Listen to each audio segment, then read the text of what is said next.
Okay, so this is the Devon. It's a 1951 Austin Devon A40. The A40 stands for 40 horsepower.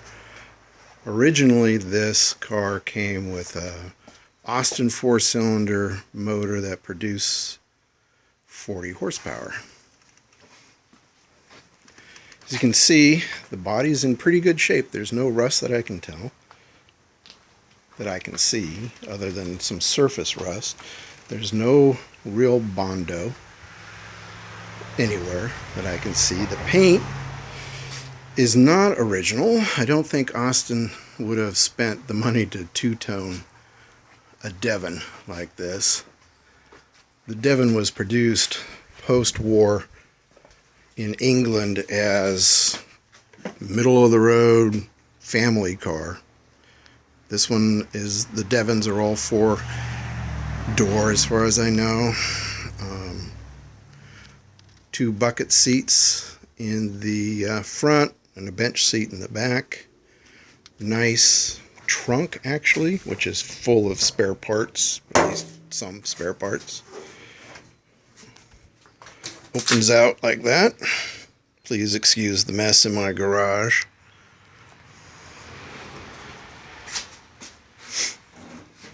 The previous owner, actually the owner before the owner from whom I got this car, did some work on it.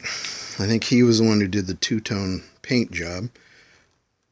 He reupholstered the seats. The headliner is in good condition. No tears, no water damage. However, that does look a little bit amateurish. You can see the puckering back there. All the glass is intact except for this one right here. This one broke. Rock went through it.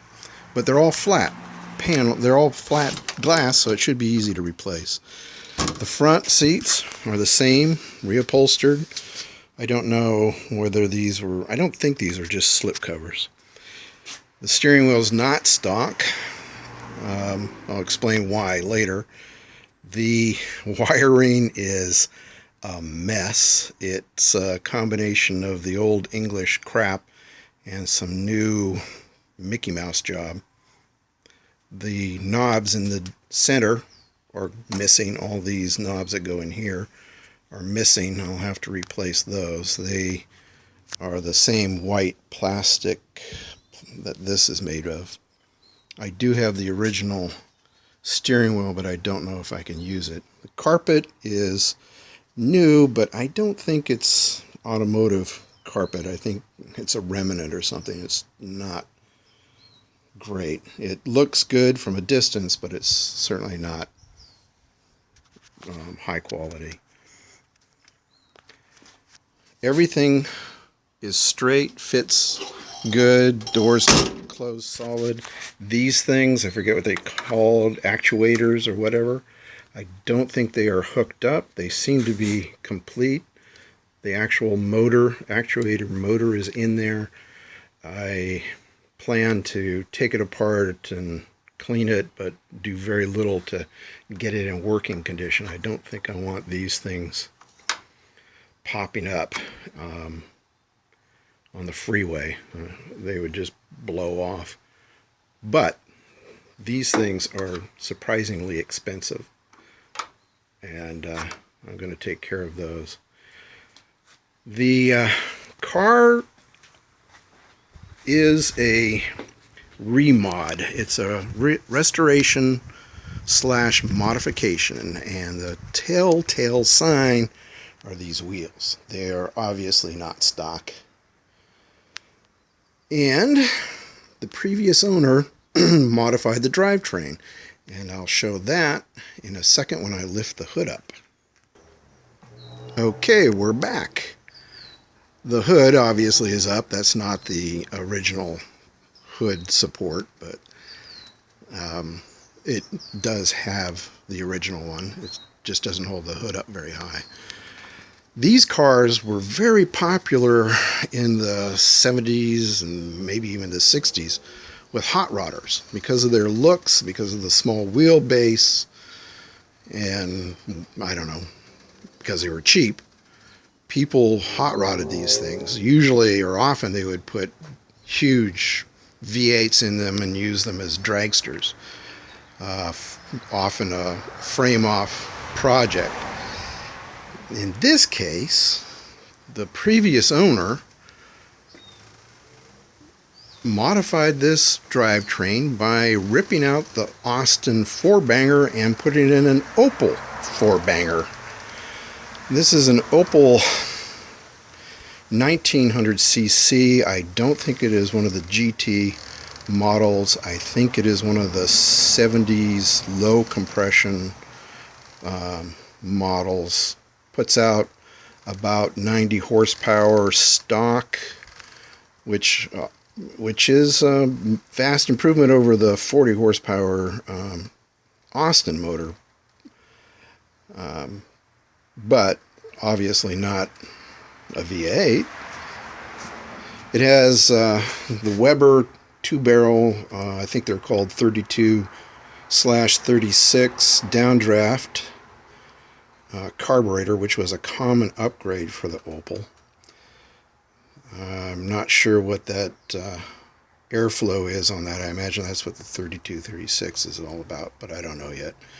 It also has, I don't think the brake master cylinder is stock. I suspect that was put in by the previous owner to accommodate the front suspension that he put in. Because this motor is longer than the stock Austin motor, it appears that the previous owner cut out the firewall some and then screwed in some sheet metal. At least I think that's what it is. I haven't had a chance to compare what the firewall looks like to the stock, but I think that's what he did. The linkage, well, that's the linkage. This part is stock Opel with, not stock Opel, but Opel with the Weber modification. This side is the Austin linkage, and the marriage between is sloppy to say the least. The previous owner also put on this aftermarket fuel pump. I don't know how good it is. I haven't looked it up, but it works. It's really noisy, especially when it runs out of gas. Because this thing is longer than the stock motor, he had to move the radiator, and since he didn't have room for a fan, I doubt you can see that down in there, but there's no fan, he put this electric one up here. It's apparently hooked up somehow to the ignition. I haven't figured it out yet, but it seems to go on as soon as you start the motor. I don't think it's regulated by a thermostat of any kind. I think it's just on when the motor's on, but that's something else I'll be checking out. The motor, I finally got it running. It's been sitting for at least 14 years, if not longer, and I finally got it running. Whoever worked on it last screwed up the distributor cap. The wires were completely wrong. They actually had the coil connected directly to the second cylinder, which caused some scary moments when I tried to start it. This is a old school motor, no electronic ignition, no fuel injection, nothing like that.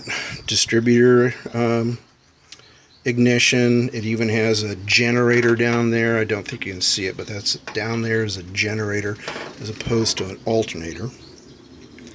And that, believe it or not, is the heater. Most of this stuff seems to be connected to switches in the dash. At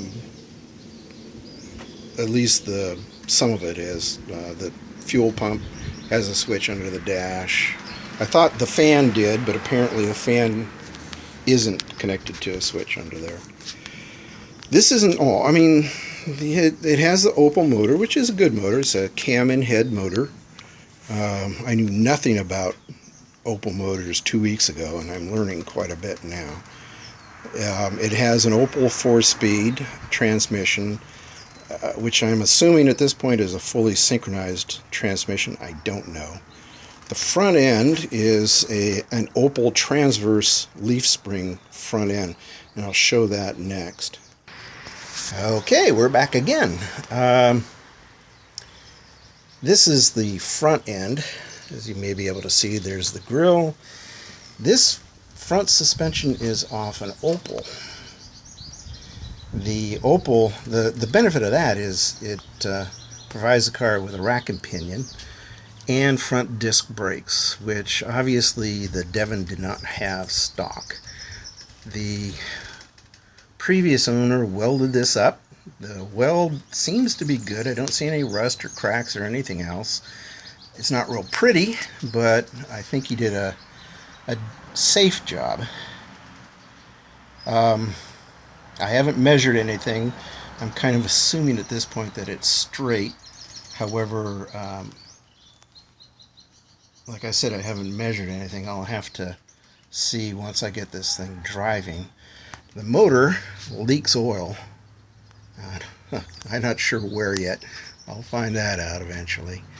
These suspensions from the Opel have a leaf spring that runs from here all the way up inside there and back over here, which provides a spring.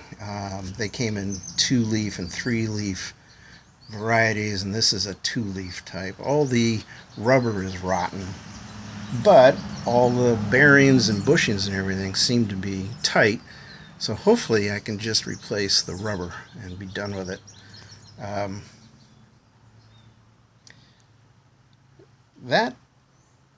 That's a nice addition. That's about it for the front end. The rear end, I don't know if you can see from here. I believe the rear end is also out of an Opel. I don't know. So he's done most of the hard part, the welding and the cutting and the fitting and everything. It's just been sitting for a while, and I think he may have driven the hell out of it, let it sit for a while, and then decided to sell it and slapped a fuel pump in there, got it running, and sold it. So I have a feeling the motor's going to have